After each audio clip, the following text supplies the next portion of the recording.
Hello and welcome to my channel. I'm Serena, owner and creator of Carter Custom, and today I'm going to give you a brief walkthrough of how to use the revenue and expense tracker.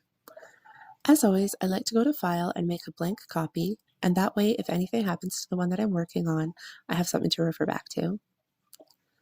To get started, you can go ahead and choose the month that you'd like to work in, whether you want your calendar to start on Sunday or Monday, and if the year has changed, you can double click and update the year.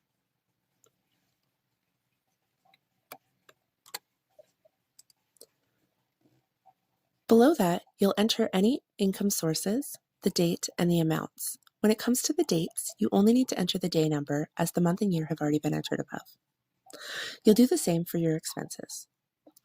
You'll see that all the information that was entered has now populated onto the calendar under the correct day.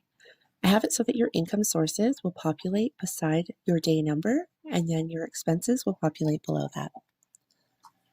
Underneath, you will see these pie charts that easily show you what's going on.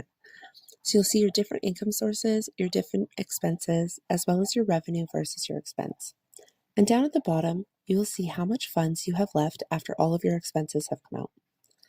I've also included a section for notes and the color palette in case you want to use these colors anywhere else. When you've made your payments, you can check them off in the checkboxes on the side to easily see that they have been paid. To quickly clear the checkboxes, highlight over them, press the spacebar until it's all clear.